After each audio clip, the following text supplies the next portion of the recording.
গৌরী সীতানাথ প্রেমানন্দে একবার হরি হরি বল। নিতাই গৌরী সীতানাথ প্রেমানন্দে একবার হরি হরি বল। নিতাই গৌরী সীতানাথ প্রেমানন্দে একবার হরি হরি। ভক্তবৃন্দের চরণ আমার কোটি কোটি দণ্ডবত প্রণিপাত।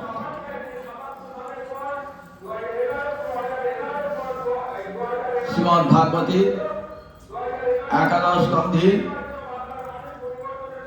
যদু অবধূত সংবাদ। যদু মহারাজকে বলছেন, অবধূত দত্তাত্রেয় ঋষি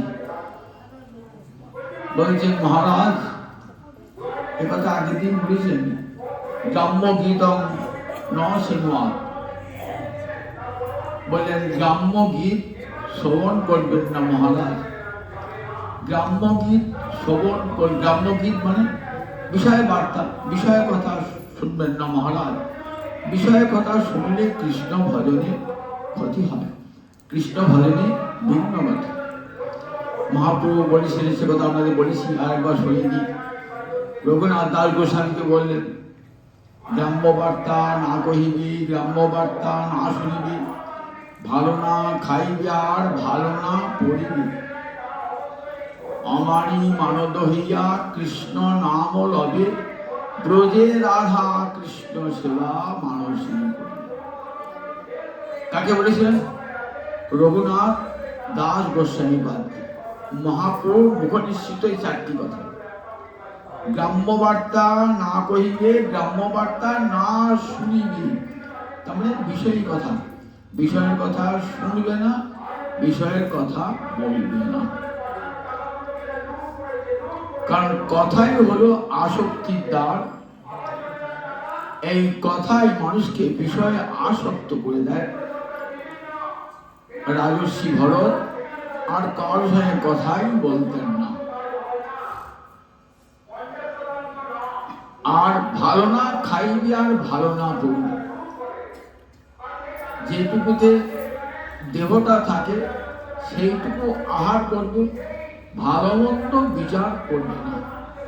আজকে এই কথাটাই শোনাবো যে আহার যেটুকুতে দেহ যাত্রা নির্বাহ হয় সেইটুকু আহার গ্রহণ করবে, আহারের ভালো মন্দ গ্রহণ করবে না। আহারের ভালো মন্দটা কে নেয়? আহারের ভালো মন্দটা নেয়, আহারের ভালো মন্দ জিহ্বা।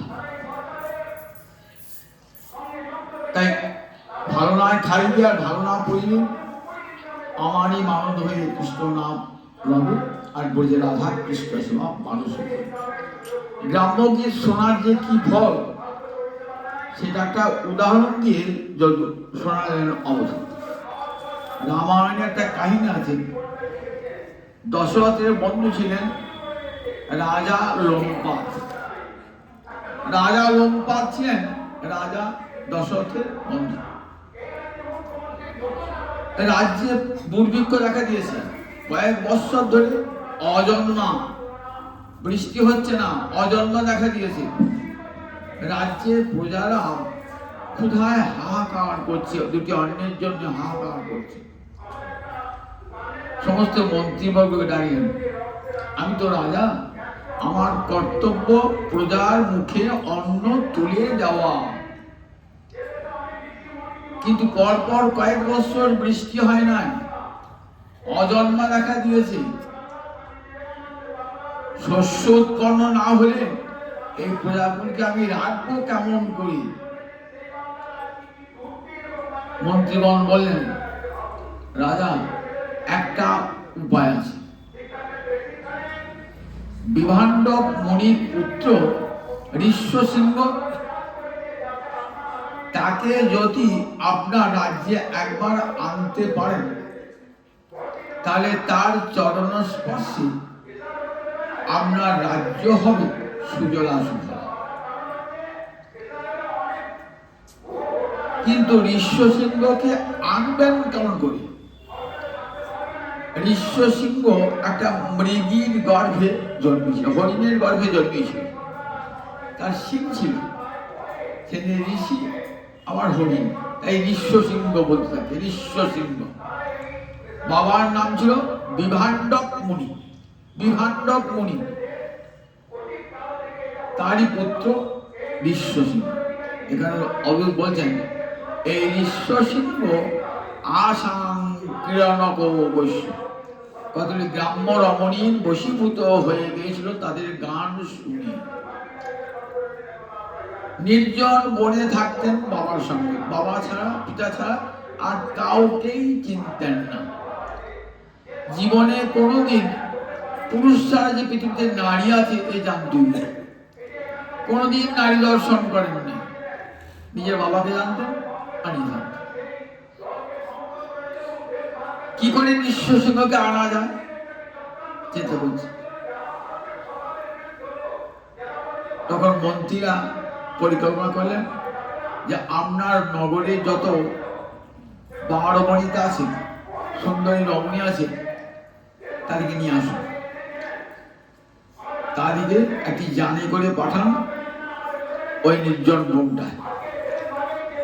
ঋষ্যশৃঙ্গকে যে কোনো প্রকারে ভুলিয়ে আনতে হবে, চেষ্টা করে দেখুন ভোলে কিনা। ভাবছেন ঋষ্যশৃঙ্গকে ভুলিয়ে আনা সে কি সোজা কথা?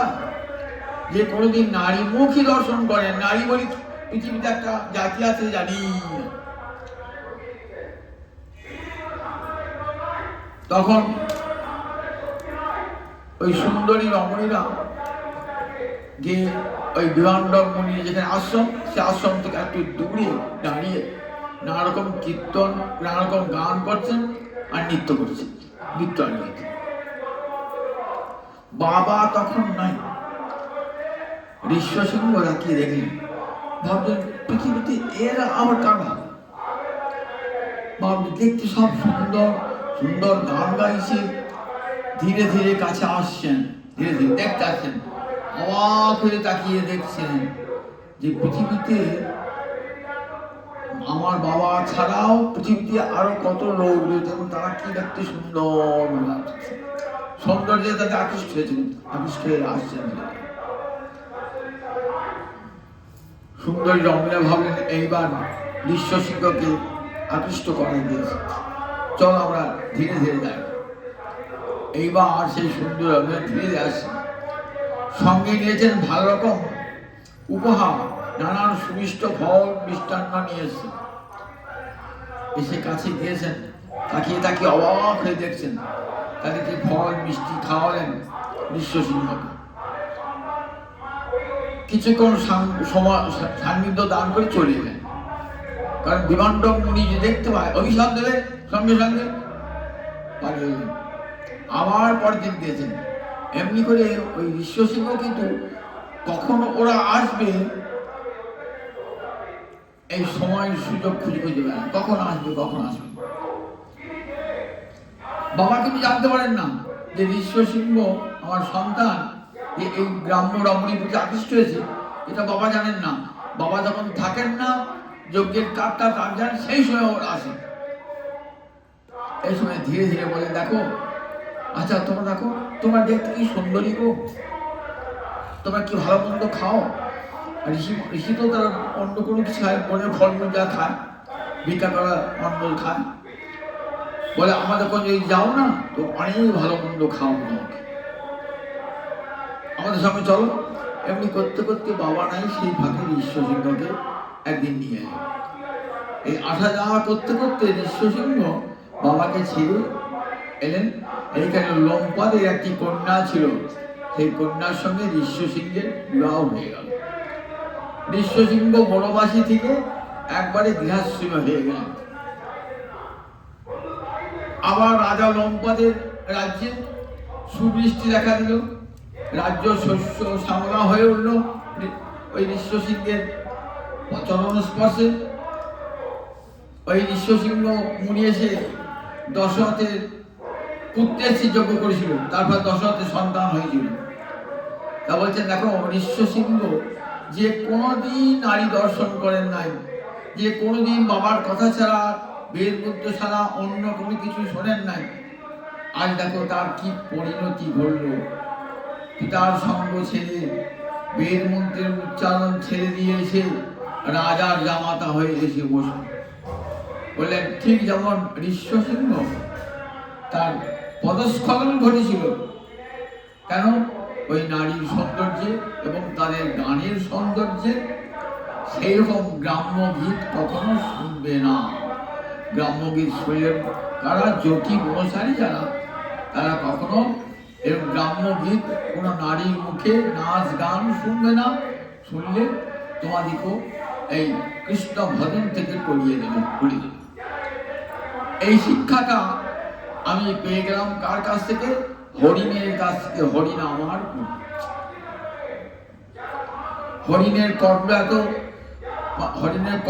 তীক্ষ্ণ যে মধুর শব্দ শুনলে কান সেখানে ছুটে যায় এবং নিজের জীবনের বিনাশ ঘটে।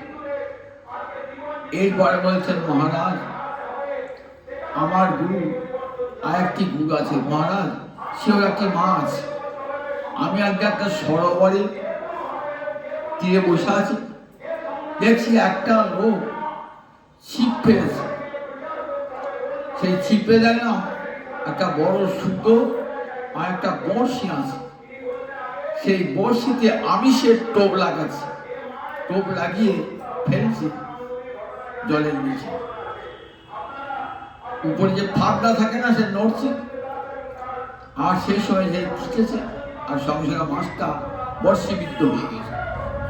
মাছটা বর্ষিবিদ্ধ হয়ে গেছে, আমিষ খাবার লোভে এসেছে তো মাছটা মরছেও না, আবার যন্ত্রণায় ছটপট করছে, কিছুতেই বর্ষি থেকে মুক্তি পাচ্ছে না। আমি বসে বসে দেখছি, মনে মনে ভাবছি, দেখো মাছ তোমার কি লোভ, দেখো তুমি আমিষ খেতে এলে, তো আমিষ খেতে এসে তোমার কেমন দেখো এমন করে তোমার মুখটা বিদ্ধ হয়ে গেছে, তুমি মুক্তিও পাচ্ছ না, ওখান থেকে মুক্তিও পাচ্ছ না, আবার মরতেও পারছো না। তোমরা বেঁচেও আছো আবার মরছো না, কেমন কষ্ট তোমার। দেখো মাছটাকে নিয়ে খেলা করছে সে যে মৎস্য শিকারী। বলছেন, বললাম মৎস্য, আজ থেকে তুমি আমার গুরু হবে, কারণ জিহ্বয়া অতি প্রমাথিন্না জন রস বিমোহিত মৃত্যু মৃচ্ছন্তি অসৎ বুদ্ধি মীন বরিশৈলসা। জিহ্বয়া অতি প্রমাথিন্না বলে আমাদের জিহ্বাটা কেমন জানো, একবার দুর্দান্ত, কে বসে আনা যায় না। ভালো মন্দ খাবার জন্য জিহ্বাটা প্রবল, অতি প্রমাথিনী, বিক্ষোভ সৃষ্টি করে। কোনো ভালো জিনিস দেখনি খেতে লোভ হয়, রসগ্রহণ করতে ইচ্ছা। জিহ্বয়া অতি প্রমাথিন্না, অতি প্রমাথি মানে অত্যন্ত বিক্ষোভ সৃষ্টিকারী। খেলেই তো হয়, খাওয়ার আমাদের ভালো মন্দ বিচার আছে।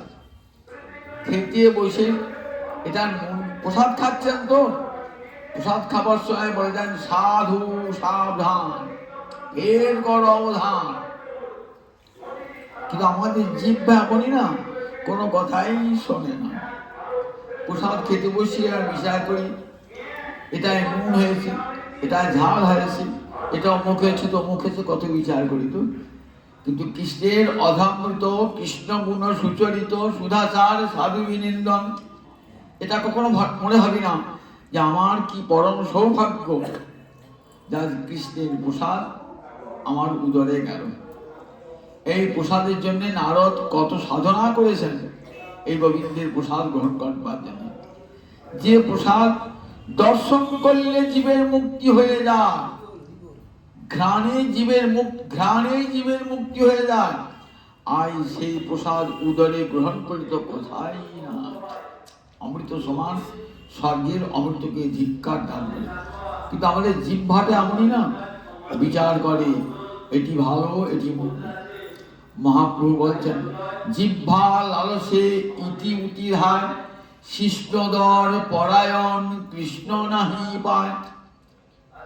জিহ্বা লালসায়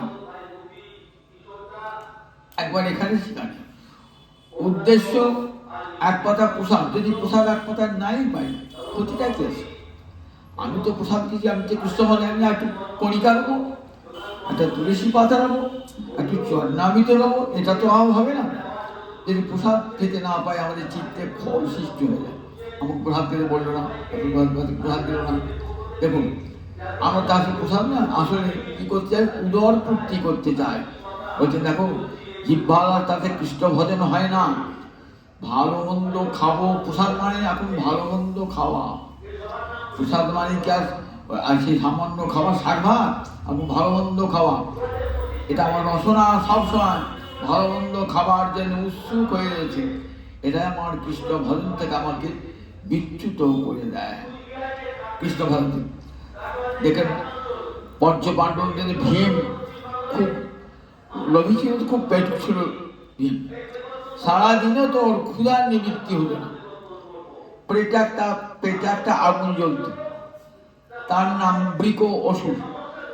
সেই অসুরটা পেটে অগ্নির মতো জ্বলত, সেই ভীমের একটা নাম ছিল বৃকদল, পেটে আগুন জ্বলে। এত খাবার খেত, মা খাবার জুগিয়ে উঠতে পারত না। মনে মনে রয়েছে, এখানে সেখানে ফল খেয়ে অমুক খেয়ে কতক্ষণ থাকবে। ব্যাসদেব বলছেন, ভীম তোমাকে একাদশী ব্রত করো। একাদশী ব্রত করলে তোমার এই ক্ষুধাটাও সংযত হবে, পেটের যে আগুনটা জ্বলছে ওই আগুনটাও প্রশমিত হবে। বলে আমি একাদশী ব্রত করতে পারবো না, একদিন গোটা না খেয়ে থাকবো, আমি এক বেলা এক মুহূর্ত না খেয়ে থাকতে পারি। তাহলে একাদশী ব্রত করতে বলছেন তো একটা করবো, একটা সারা বছরে একটা একাদশী আমার করুন। কোন একাদশী ব্রতটা করলে পরে আমার সব একাদশী ব্রতের ফল হয়। ঠিক আছে, মাঘ মাসের শুক্লপক্ষের একাদশীটা তুমি করবে। ওই একাদশীটা করলে তোমার ক্ষুধা শান্ত হবে, উদরে যে অগ্নি জ্বলছে সে অগ্নিটাও প্রশমিত হবে। ভীম ওই একাদশীটা করেছিল, ওর নাম ভৈনী একাদশী। এই একটাই একাদশী করেছিল। তারপরে একাদশী এমনই আমাদের জিহ্বার লালসাকে প্রশমিত করবার জন্য একটা করে মাসে দুটো করে উপবাস করবার বিধান শাস্ত্রে দিয়েছে। আমাদের জিহ্বা অতি প্রমাথিনী, অত্যন্ত চিত্ত বিক্ষোভ সৃষ্টি করে। নামই রসনা, কোথায় রস আছে এই দেখবার জন্য। তাই রসাসক্তি নাশ হেতু আমি একটা শিক্ষা পেয়ে গেলাম যে রসের প্রতি আসক্তি যদি থাকে তাহলে সেটা আমার নাশের কারণ হয়ে যায়। ভালো মন্দ খেতে খেতে ইন্দ্রিয় সমূহ পুষ্ট হয়, শরীরের দিকে লক্ষ্য চলে যায়, তার ফলে আর কৃষ্ণ ভজন হয় না।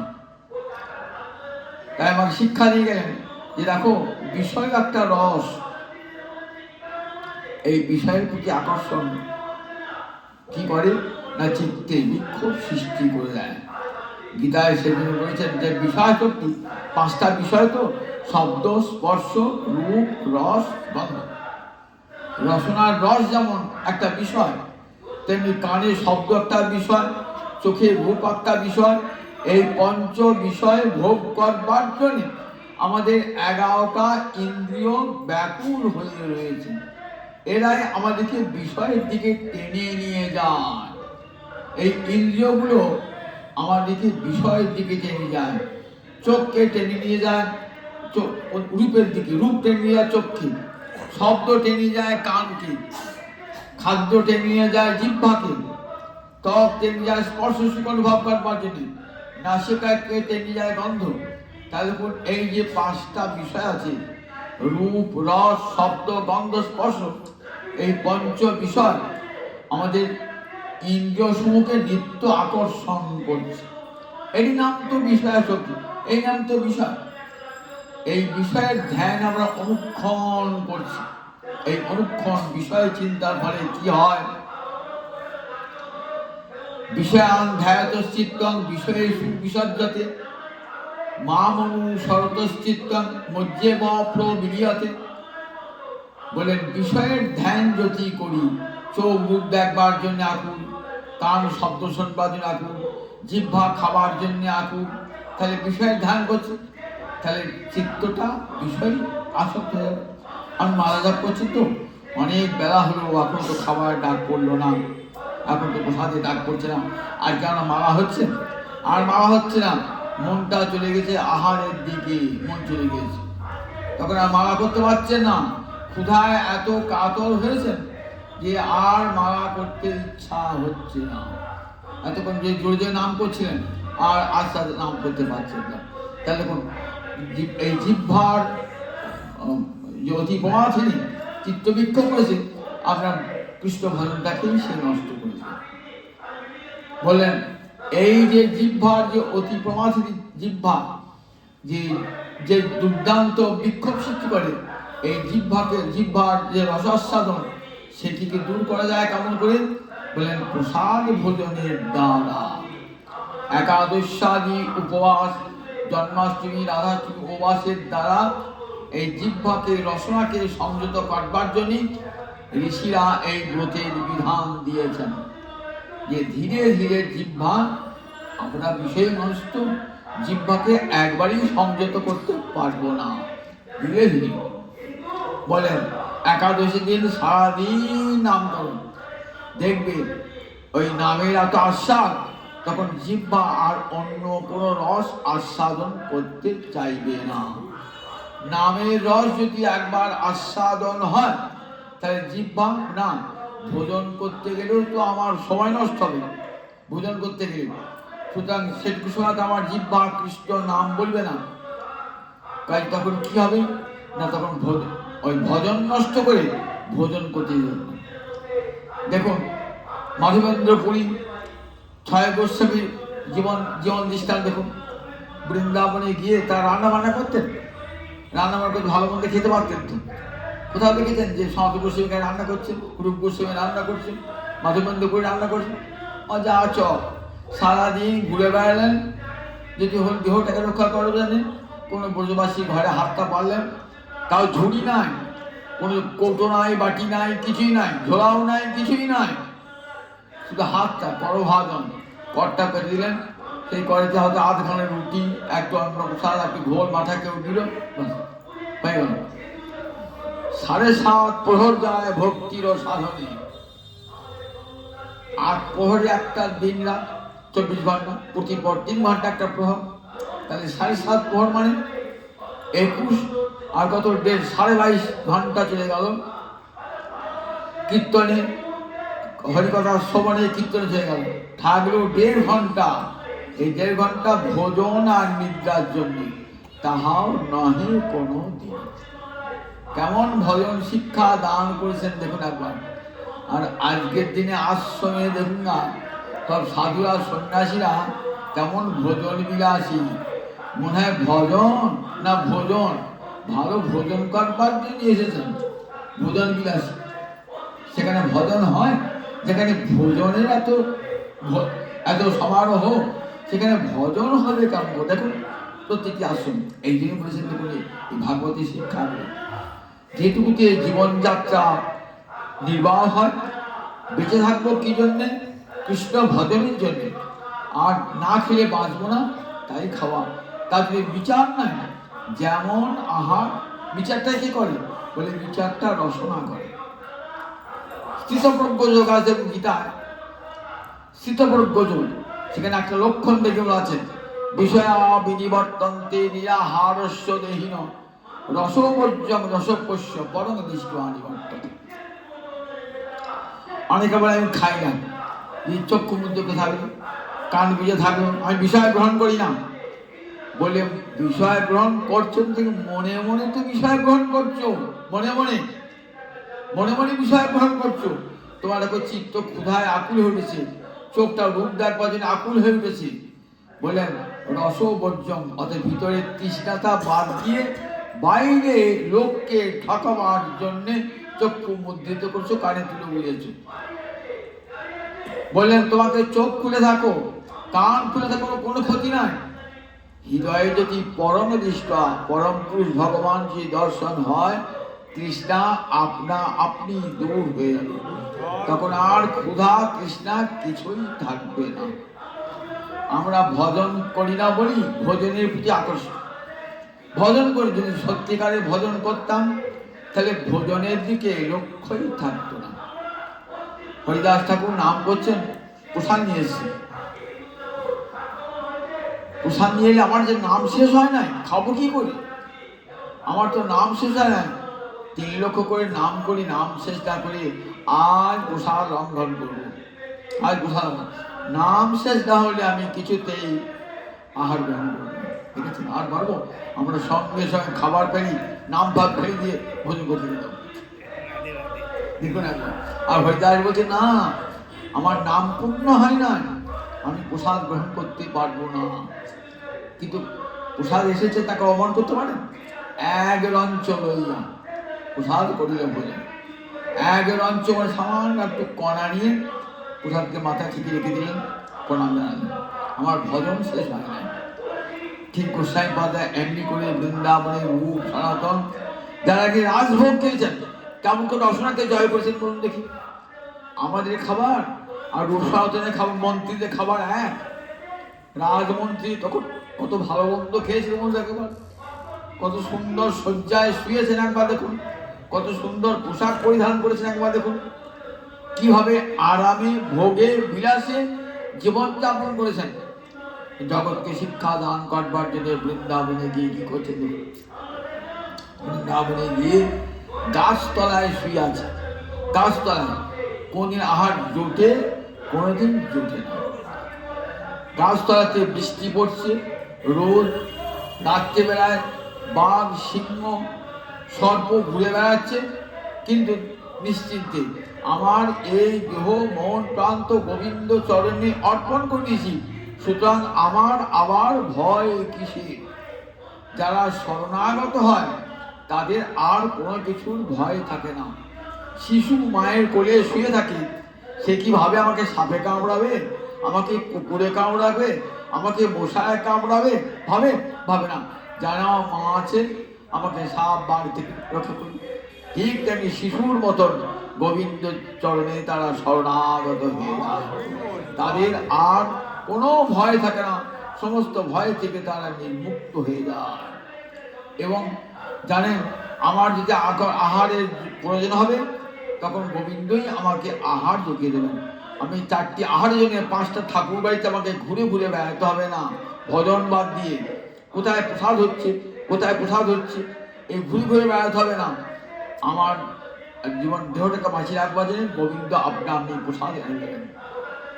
আমাদের অন্তর যে রসতৃষ্ণা আসলে যায় নাই, তো হয়তো বাইরের সময় ভণ্ডামি করে, তারপর আমি খাই না, উপোস আছি, উপবাস করে আছি বটে, উপবাস করে কতক্ষণে ঠাকুরের ভোগটা হবে, কতক্ষণে ভোজনটা গ্রহণ করবো, তখন তো আমার ভজন মাথায় উঠে গেছে, ক্ষুধা তৃষ্ণা ভজন মাথায় উঠে গেছে। হ্যাঁ না? সত্যিকারে ভজন থাকতো, যদি অন্তর যদি থাকতো ভালোবাসা। মা উপোস আছে, মা কিন্তু সত্যিকার উপোস আছে। ছেলে এখনো বাড়ি আসে না, ছেলে এখনো বাড়ি আসে নাই, ছেলে এখনো খায় নাই। মায়ের দেখুন, মা কিন্তু খাবার জন্য ছটফট করবে না, ছেলে যতক্ষণ না খাবে ততক্ষণ আমি খাবো। ভক্ত ঠিক তেমনি, যতক্ষণ ভগবানের ভোগ না হচ্ছে ততক্ষণ পর্যন্ত আমি গ্রহণ করবো না। জিহ্বা আমার যতই খাও ক্ষুধার জন্যে উদ্দীপ্ত হোক না কেন, আমি কিছু খাবো না। ভজন থাকলে সে কি হয় বললে আমি শিক্ষা পেয়ে গেলাম যে রসাশক্তি নাশ হয়ে জিহ্বা অতি প্রমাথি, এবং কি করে না মীন বলি সেই যথা, ওই আমি ভক্ষণ করতে গিয়ে মিনটার যে দশা, ওই বিষয় গ্রহণ করতে গিয়ে আমাদের সেই দশা। বিষয়ের মধ্যে যখন প্রবেশ করি, বিষয়ে প্রবেশ করলাম, বিষয় খুব ভালো, বাড়ি ঘর টাকা পয়সা স্ত্রী পুত্র ভালোই লাগলো। একদিন দেখলাম যে বিষয় পাওয়ার জন্য আমি আকুল ছিলাম, আমি দরিদ্র ছিলাম, তখন ভাবতাম আমার বাড়ি হলে, ঘর হলে, টাকা হলে আমার আনন্দ হলো, সব হলো, বাড়ি হলো, ঘর হলো, অর্থ হলো। দেখলাম না, আমার সেই আনন্দকে আর করে খুঁজে আমি পেলাম না। বিষয় আসক্তি আমার সব আনন্দ দূর করে দিয়েছে। বিষয় আসক্তি দেখলাম আমার স্ত্রী হলো এমনই যে আমার সংসারে আমার হরিভজনের বিরোধী, আমার পুত্র হলো হরিভজনের হরিভক্তির বিরোধী। আমি যে কৃষ্ণ ভজন করবো ভাবলাম, টাকা পয়সা ধন দৌলত হলে পারে, অর্থাভাব দিতে গেলে আমার হরিভজনটা ভালো হবে, কিন্তু দেখলাম বাবা আবার উৎপাত শুরু হয়ে গেল, এমন ভয়ঙ্কর উৎপাত শুরু হলো, অর্থের জন্য ছেলেদের মারামারি, আত্মীয় স্বজন কুটুম্বদের কত হিংসা বিদ্বেষ, সেই জ্বালায় পুড়ে মরতে হয়। তাই বিষয় আসক্তি না আসক্তি, এই বিষয় আসক্তি কি করে না, বিষয় আসক্তি ভজনটাকে নষ্ট করে দেয়। এই শিক্ষাটা আমাকে দেবে, তখন মৃত্যু হয় না, বেঁচে থাকার মানে তখন জীবনমুক্ত অবস্থা, যন্ত্রণায় ছটফট করে মানুষ, কিন্তু সংসারকে আমি ছাড়তে চাই, তখন সংসার আমাকে ছাড়তে চায় না। আমি সংসার ছাড়তে চাই, কিন্তু সংসারে এমন আষ্টে পৃষ্ঠে সংসারে জড়িয়ে পড়ি যে দুদিন বৃন্দাবনে গিয়ে সময় কাটাবো সেটাও কাটাতে পারি না। যাই বৃন্দাবনে মনটা পড়ে থাকে আমার সংসার রঙ্গমঞ্চে, মনটা পড়ে থাকবেন। বিষয়াসক্তি যে ভজনের ক্ষেত্রে কত বড় অন্তরায়, এটা শিক্ষা দিয়ে গেল ওই হরি আমার মাস্টার নীন বলি সৈদাসা। শোনো মহারাজ, আমার আর একজন গুরু আছেন জানো, কে গুরু না, বিধনগরে পিঙ্গলা নামে এক বেশ্যা রমণী আমার গুরু। শুনে অবাক হয়ে যাবে, যে বেশ্যা রমণী বা রমণীতা যে সকলের কাছে ধিক্কৃতা, তাকে গুরু বলে সম্মান কেউ দিতে পারে? কিন্তু বলছেন এই অবধূ, এই বিধনগরী, বিধ মানে সীতা দেবীর বাপের বাড়ি, বিধনগর মিথিলা, মিথিলার নাম বিধ। সেই বিধনগরে একটা বিধনগরে এক বেশ্যা রমণী ছিল, দেহোপজীবিনী, দেহ বিক্রি করে দেহ ব্যবসা করে খায়। অনেক একটু ধরেন নগরী শহরে এমন নগরী থাকে তো দারিদ্র্যের জ্বালায় দেহ বিক্রি করে খায়, তা সেরকম তার নাম পিঙ্গলা। তা আমি ঘুরতে ঘুরতে ঘুরতে ঘুরতে গিয়ে ওই পিঙ্গলা যেখানে থাকে না, তার বাড়ির উঠানে বসলাম। আমি দেখছি মেয়েটা কি করে, আমি যে সন্ধ্যাবেলাতে মেয়েটা কি করছে, সেই যে পুজো দরজায় দাঁড়িয়ে আছে, দাঁড়িয়ে কি করছে না, দেখছে কখন কোন ধনবান যুবক আসবে, এলে আমাকে প্রচুর টাকা পয়সা দেবে, এগুলো আছে এমনি করেছে। আর সব লক্ষ্য করছে, অবধূত সব লক্ষ্য করছে, বসে বসে ভজন করছে, লক্ষ্যটাও করছে, দেখছে একের পর চলে যাচ্ছে, কেউ তো এলো না, তার তাকে সাড়া দিল না। এমনি করে সন্ধ্যা থেকে দাঁড়িয়ে গভীর নিশীথ হয়ে গেল, অনেক রাত্রি হয়ে গেল, একজনও এলো না, কেউ এলো না। তখন সে চরম তার নৈরাশ্য, তখন বলছেন আশাহি পরমং দুঃখম নৈরাশ্যং পরমং সুখম। বলছে সে পিঙ্গলা, মানুষের আশাটাই চরম দুঃখের কারণ, আর নৈরাশ্যই পরম সুখ। তখন তার অন্তরে নির্বেগ এসেছে, একটা শিক্ষা পেয়ে গেলাম, মা তুমি আজ থেকে আমার গুরু। যদি সত্যি আশা থাকে না, সেই আশাটাই কি করে, আর ধন্য আশা কুহকিনী, তোমার মায়ায় মুগ্ধ মানবের মন, মুগ্ধ ত্রিভুবন। আশা কবিতা পড়েছেন তো, আশা কবিতায় বলা আছে ধন্য আশা কুহকিনী, তোমার মায়ায় মুগ্ধ মানবের মন, মুগ্ধ ত্রিভুবন। অতি দরিদ্র ভিখারি, থাকবার জায়গা পর্যন্ত নাই, দেখবেন কলকাতার ফুটপাতে, কাটার ফুটপাতে প্ল্যাটফর্মে শুয়ে আছে, সেও ভিক্ষা করে পয়সা জমাচ্ছে, পয়সা জমিয়ে দেখবেন বালিশের তলে যেখানে শুয়ে আছে তার টাকার ব্যাগ রেখে দিয়েছে। তার ইচ্ছা একদিন পয়সা জমিয়ে আমি বাড়ি কিনবো, আমি আবার বিবাহ করব, সংসার করব, মেলা টাকা পয়সা হবে, এই আশা। বলছেন বিষয় না থাকলেও, বৃহৎ ভাগবতামৃতে বিষয় না থাকলেও কিন্তু সংসার থাকে। অনেকে মনে করে আমি দাঁড় পরিগ্রহ করি নাই, আমার স্ত্রী নাই, আমার সংসার কিছু। বলেন সংসার সবার আছে, স্ত্রী থাকুক আর না থাকুক, পুত্র থাকুক আর না থাকুক, অর্থে অবিদ্যমানে সংস্কৃতি ন নিরস্বতী। শাস্ত্রে বলছে বৃহৎ ভাগবতে, অর্থ থাকুক আর না থাকুক, স্ত্রী থাকুক, পুত্র না থাকুক, সংসার কিন্তু কখনো কাউকে ছাড়ে না। ওই ভিখারিটার কেউ নাই, কিন্তু সেও পয়সা জমাচ্ছে, দেখুন মরে পড়ে থাকবে, কিন্তু আশায় আশায় সে কার বিচার দেবে আশাতে, তার অন্য কোনো হানে আশাটা কেমন করে খেতে না, ধন্য আশা বহুদিন। এই আশা মানুষকে কেমন মরিচিকা মরুদেশে নাশে প্রাণ তৃষা ক্লেশে। মধুসূদনের আত্মবিলাপ কবিতা আছে। জল তৃষ্ণায় বুক ফেটে যাচ্ছে, মরুভূমিতে জল কোথা, দূর থেকে দেখছেন বালি চিকচিক করছে, সূর্যের কিরণ পড়েছে, দেখে মনে হচ্ছে সরোবর বোধহয়, ছুটে যাচ্ছে দেখছে কোথায়, সরোবর নয়, বালি চিকচিক করছে। আবার ওইখানে জল পাবো, আবার গেল, সেখানে দেখলে বালি চিকচিক করছে, সরোবর নাই। এমনি করতে করতে কি যাবো, মরে গেল। বলেন ঠিক তেমনি আশার আমার বন্ধন না, আশা পাশে বদ্ধ হয়ে আমরা কি করি না, আশায় আমাদেরকে নিয়ে যায় এই দুঃখের পথে, মৃত্যুর পথে আশা নিয়ে যায়। এই আশাহি পরম দুঃখ।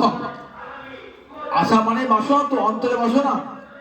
বিদায় চাঁদকে নর্ত ঠাকুর বলছে না, বিষয় বাসনা মরে কবে তুচ্ছ হবে, বিষয় বাসনা মরে কবে তুচ্ছ হবে, আরে কবে নিতাই চাঁদ করুণা করিবে, সংসার বাসনা কবে তুচ্ছ হবে।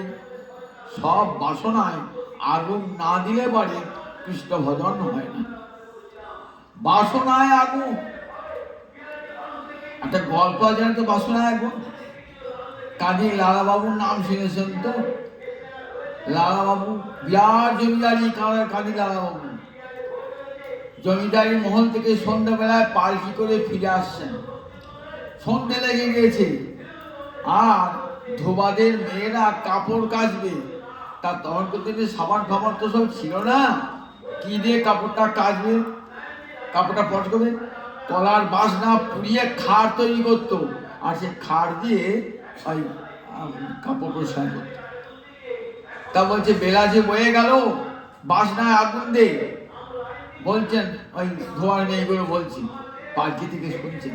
সত্যি তো বেলা বয়ে গেল আমার জীবনে, বেলা তো বয়ে গেল, আর জীবনে 80 বছর বয়স হতে চলল, এখনো পর্যন্ত বিষয়ে বাসনা জমিদারি মহল দেখে থেকে বেড়াচ্ছি।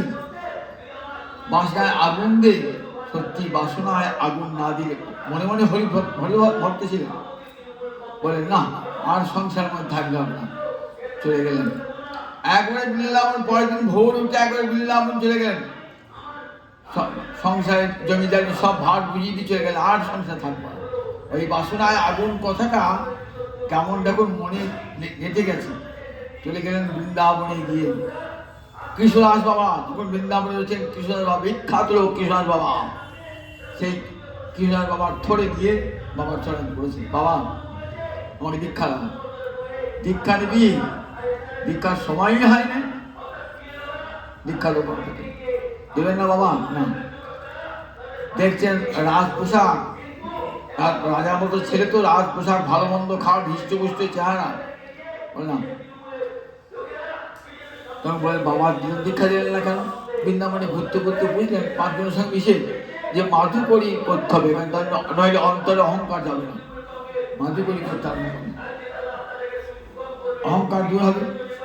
মাধুকরী করেন, বাবা এবার দীক্ষা। বলে এখনো সময় নেই দীক্ষা। দেখছেন ছাড়া জামা পরেছেন, মাধুকরী করছেন, এখনো সময় হয় না।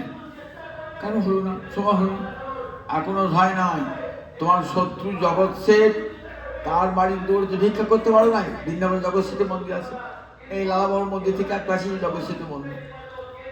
সেখানে এসে বলে সত্যি তো সব বাড়িতে ভিক্ষা নিয়েছি, জগৎ শেঠের বাড়িতে ভিক্ষা নিয়ে নেয়। এখন অন্তর অভিমান আছে, শত্রু মিত্র ভেদ বলে আছে, তাই দীক্ষা দিচ্ছেন না। এইবার গিয়ে জগৎ শেঠের বাড়ি দাঁড়িয়ে হরে কৃষ্ণ বলে দাঁড়িয়েছে। জগৎ শেঠ মেয়ে দেখছেন দালান থেকে উপরে, বলছে বাবা দেখা কে এসেছে দেখো। ছুটে গিয়েছেন, ছুটে গিয়ে বলছেন ভাই এতদিন তো হারাতে পারো নাই, আজ তুমি আমাকে হারিয়ে দিলে, এসো ভাই আগে কিনে বলো। বস্তা বস্তা আটা দিচ্ছি, টিন ঘি দিচ্ছি। বলে না, টিন ঘি নেওয়ার জন্য আসি নাই, আর এই বস্তা বস্তা আটা নিতেও আসি নাই, এক টুকরো রুটি আমাকে দাও। সেই এক টুকরো রুটি গ্রহণ করলেন, এত দিতে গেলেন, দিলেন না। এইবার যখন গেলেন তখন গুরুদেব দীক্ষা দিলেন, বলে এইবার দীক্ষার সময় হয়েছে। তাহলে কোন বাসনায় কেমনকে আগুন দিলেন, তাই মরবার সময় যেন কোন বাসন না নিয়ে মরি, একটাই বাসনা, হে গোবিন্দ তোমার চরণে যেন মতি থাকে, অন্য কোনো চাই না, সংসার বাসনা চাই না, তোমার চরণে যেন মতি থাকে, এই বলে যেন প্রাণ পরিত্যাগ করতে পারি। তাই আমাদের দত্তা